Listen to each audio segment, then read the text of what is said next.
what's up you guys? Thank you for watching my video. Welcome to my channel for Show Entertainment. My name is Diego and I'm going to be going over a review for the movie *Malignant*, which recently came out, and I had the opportunity to watch it over the weekend, which I'm very excited about to talk to you guys about. So the movie itself, just quick short answer, I know a lot of people have this need to know whether it's worth it to actually watch it. I will say this, if you're a big horror movie fan just because you enjoy horror, I would definitely go watch this movie. However, don't expect it to be like every other type of horror movie, and what I mean by that is this film has a very specific type of style, and I believe that style is called giallo or giallo, or it's basically a style that is very well known to be over dramatic, over the top, kind of over dramatized. I don't even know if that's a word. But basically, the style itself isn't like every other movie, especially considering that the director is James Wan. Wan is known for so many horror movies, especially the Conjuring universe. You know, Annabelle, Insidious. I think another one was Dead Silence, which is one of my favorites. I think he's a very great horror film director, but as far as this movie, it has a very certain distinct style, and that style is also similar to the movie Suspiria, the 1977 version, I believe. I think it's 77. But if you've ever seen Suspiria, the original version, Dario Argento's version, and you feel like the acting, the style, the shot, the cinematography, it just wasn't your style, don't go watch this movie. Don't go watch *Malignant*, because that's very similar to Suspiria. And that's just basically kind of the first movie that came to mind when I started watching it, simply because when I did watch Suspiria, I'm a big fan of the remake too. The original I like more for the color and like the cinematography, but not necessarily the acting or the dialogue. But same with this movie. So *Malignant* itself, short answer, if you feel the need to watch it just to watch it, go watch it. Enjoy it, have fun. I think it's a fun film to watch. It's very bloody, very gruesome, very gory, definitely. I think it has great kills, especially one of my personal favorite scenes was the reveal of who the killer actually was in the jail scene. So if you've seen the movie and you like that and you know what scene I'm talking about, which is the jail scene, obviously, I thought that was a great scene personally. Just things like that. It had definitely had pros and cons and everything, but if you're expecting a movie like Insidious, The Conjuring, very paranormal, very scary, very creepy, haunting, no, you're not gonna get this. This is very cutthroat, very violent, very bloody. But I will say that the acting isn't the best, and that's because it's meant to be that way, and especially because of the dialogue. It honestly felt like I was watching a YouTube movie on a big screen. You know how there's a lot of fan-made films or student directors who are learning, and you can just tell it's like a B type of film where it's more not so, the acting isn't the best, it's a little cheesy, it's just, you know, it could be improved upon. This is how the movie is. However, because of the style, that's kind of how the movie is supposed to be. So that's what I'm saying. Do not go watch this movie if you expect a movie like Insidious or The Conjuring, because you're going to be very, very disappointed. Especially considering James Wan, who, you know, like we say, that he's very, very talented in how he uses his own unique ways to make the movies work. You know, that he wouldn't be as successful had it not been for his own vision. But with this specific movie, it's not. It's completely different. It's like watching an Argento film, honestly. That's a little pushing it, because Argento is a lot of color, and with this movie, it didn't have too much color for it to be Argento, but it definitely had its moments. So as I go over the film, I am going to be talking about spoilers and just things that I enjoyed, things that I didn't enjoy, and whether you should watch it. Honestly, I would recommend watching it, but only if you have very low expectations as to what the movie should be. If you're going to be having a set focus and set expectation on how the movie should come out and what you expect, and you're gonna be very disappointed. Just I think the very top two things that I feel could have been worked upon, not based on the style, just the dialogue itself, and based on the acting. Those two things could definitely be improved upon. But honestly, it's just the style. It's the style that made it that way. So even if you wanted to improve upon it, it wouldn't be much different because that's what they were going for. So if you're watching it, don't focus too much on the critique of it, because this movie is meant more as a film to be enjoyed, and it's just kind of out there. It's not paranormal, so don't expect anything paranormal. Do not expect jump scares. Not a lot of jump scares. It's more just watching someone kill people because they want to. So if you don't enjoy that, just don't even bother watching it. Plot wise, I think it was acceptable. I think that's just the best way I can put it.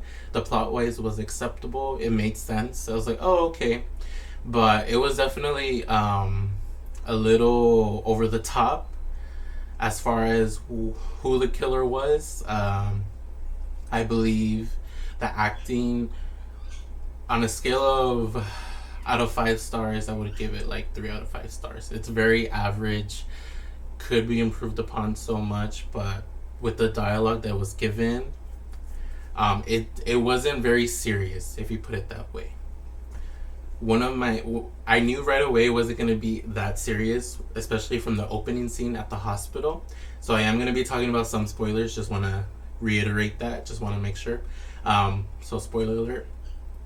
So in the hospital, when it starts, it's with Dr. Weaver trying to cut out a malignancy, but just that short scene, that short opening, is very very over the top. The shot when she's walking towards the patient, the shot is more downwards, facing up, so it's not simple serious tone. It's not a simple serious tone. It's meant to be dramatic. It's meant to be over the top. It's enjoyable, but it's not done too much that it comes off as bad. And that's something that I felt like was kind of tricky, especially considering that's a style that he was going for. Especially when she specifically said, "It's time to cut the cancer." I believe that's what she said. But the way she delivers the line is just, I'm like, okay, oh my god. I was just watching, I was like, okay, let's see how this goes. Because I'm already like, okay. Wasn't a fan at first, but when Maddie, the main character, is introduced into the story, it's actually pretty good, because of, it was a big contrast versus the beginning versus the opening scene. Not the opening scene, but versus the introduction of Maddie. When she comes home from work, she's pregnant. Her husband is, you could tell already, is abusive based on his body language and how he treats her. And then, like, as you watch from when Maddie is introduced to when she comes back from the hospital, which you know why, because of her husband being killed, and she was attacked basically.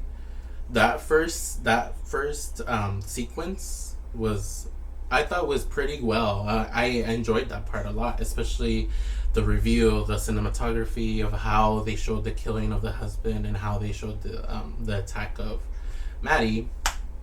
I thought that was good. I also, from then on, I noticed a lot of similarities to the movie Black Christmas, Insidious, and also Suspiria. Especially Black Christmas. When I watched Black Christmas, which is one of the first horror films to come out. There's a certain 1974. So it came out in 1974. It's a slasher film. So definitely expect this movie to be slasher. Don't expect it to be paranormal. If you watch Black Christmas, you know what type of killer Billy is. He has a certain way of taunting his victims. He has a certain way of sneaking up on his victims through shadows, through taunts and all that stuff, phone calls, a lot of phone calls in this movie. That's him. He wants to talk to you.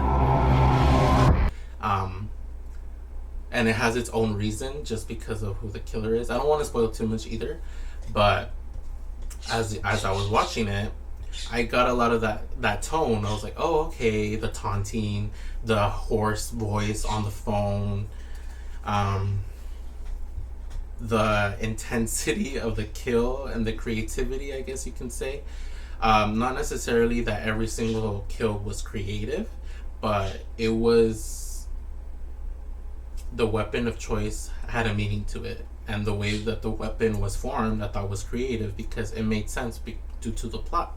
So it kind of humanized, I guess you can say, the villain a teeny bit, which made sense because in the end you do find out who the villain is, and it's like, oh, of course, because it makes sense.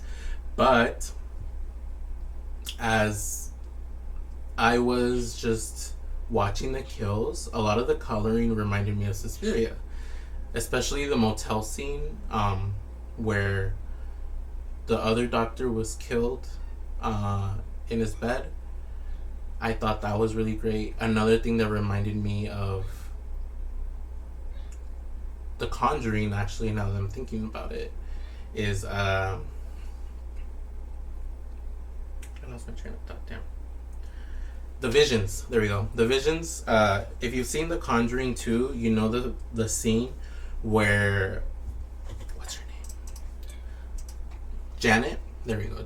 Janet is in her room, in the locked room, and there's a whole bunch of crosses on the wall. You know how it kind of just starts to pan and she's laying back like that? It's a lot of those shots as well, but the background is kind of has special effects of some CGI because it goes with the story. I thought the CGI wasn't too much, which I enjoyed, but it still kind of threw me out of the reality of the movie. But in the end, it's all over dramatized and all that stuff. So I think it could have been done without the CGI. Honestly, not that I wasn't a fan, but I think it could have been better without the CGI because at least it wouldn't have made it seem so. It wouldn't have made it go from fake to a little obviously fake. So as you're watching the movie, you're like, okay, this is a movie, over the top, dramatic, all this stuff. But then you see the walls in the back blending. Me personally, I just think, considering how crazy the shots were and how the cinematography was a big play as far as the style, it wasn't necessary. But I mean, in the end, it made sense. But not a bad thing. It doesn't kill the entire movie or anything. So just small little details like that. I also felt that reminded me, like I said, of The Conjuring 2 and then Insidious. For Insidious, a lot of the shadows and the lighting reminded me a lot of Insidious, especially the scene where the husband wakes up. It reminded me a lot of Patrick Wilson in Insidious, the first one, when he's hears the alarm go off, and he's going downstairs to check who broke into the house, and it's just darkness, and he's just going around, like little things like that. I'm like, oh, I'm getting a lot of Insidious. And then the coloring too with Insidious, the scene where the mom, what's her name? Rose Byrne. I think that's how you pronounce her name. I'm bad at pronouncing this.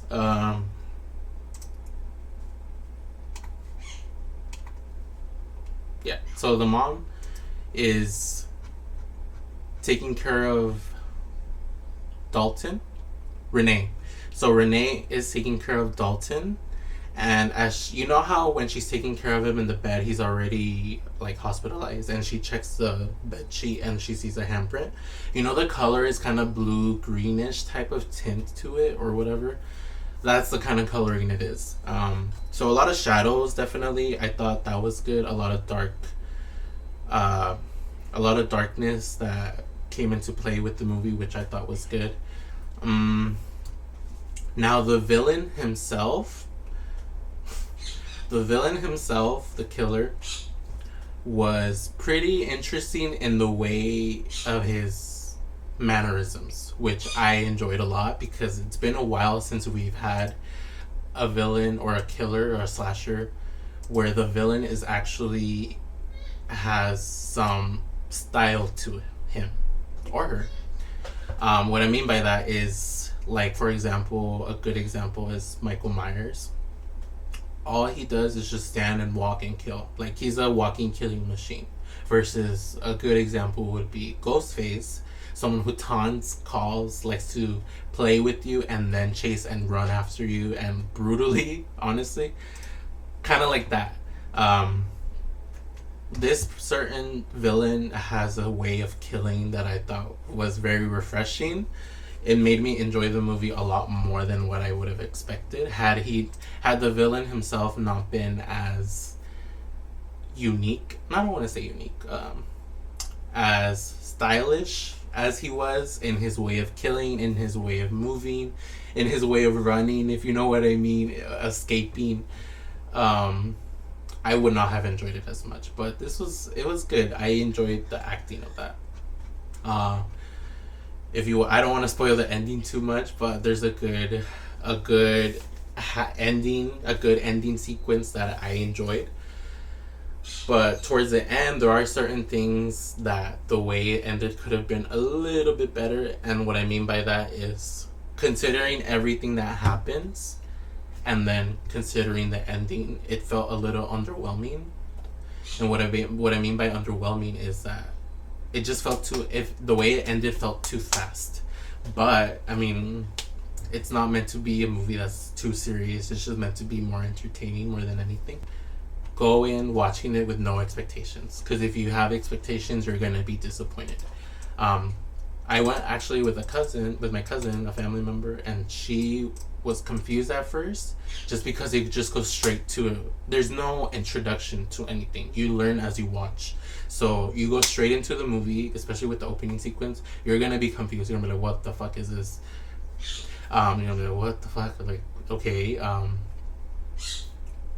so what's good? Who is this? Who's the doctor? Who's doing this? Where are they running towards this? Who's gonna cut out what? Like, you're just having a whole bunch of questions, and then it just completely changes to the beginning of the introduction of Maddie.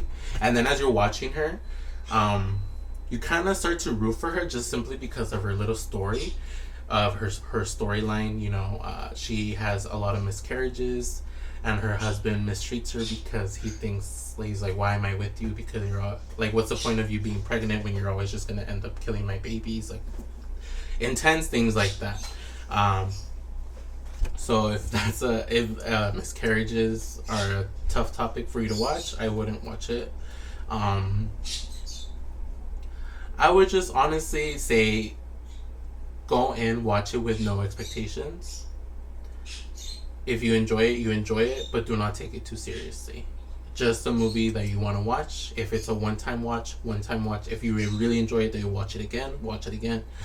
But it's a completely different league than The Conjuring. It's not that it's worse or that it's better, just different. I personally think it could have been better just in little things, little details. But never did I expect to actually enjoy the villain as much as I did, because it was refreshing. Like, there was moments I was like, oh shit, like, damn, he went at him, you know, like, just things like that. But yeah, I would recommend watching it, especially if you're a big fan of slasher films. I know Halloween Kills is coming up. I know Scream is coming up. So this is like a cool little introduction to some slashers again, and I thought it was good. The kills, like I said, they're stylish and everything, but it's more because of how the villain has his mannerisms and the cinematography. It's not necessarily that the way that they die was creative, because it's not. It really wasn't that creative. But it was brutal, it was gory, it was a lot of violence, definitely. So if you love all that, like the Saw movies, which James Wan is a big fan of making those type of gory films. Yeah, I would just really just go in with a clear head. Do not expect to have every question answered, because you're not going to. Like I said, just a whole movie different in its own league, not meant to be taken too serious. So do not take it too seriously. Um, but yeah, watch it. I would recommend watching it. So I hope you enjoyed the review. I hope that kind of answered your question. I did try to provide some details, but not too many, just because I don't want to spoil the whole movie. Um, yeah, go watch it, definitely. And if you do, definitely recommend it to people who would want to watch it. Of course, especially with different styles like this, you know, it's a risk for studios to be making films like this. So if it's not too successful, it kind of closes some doors on creativity. So I would recommend boosting it if you can, supporting it if you can. If you don't want to, obviously that's on you. But yeah. Definitely, I will rewatch on my own. I don't know about a theater, just because you simply can't fast forward or anything. But there were definitely scenes and sequences that I found very, very entertaining. So I hope you guys enjoy the movie if you do if you do decide to watch it. So thank you for watching, and I hope you enjoy the movie.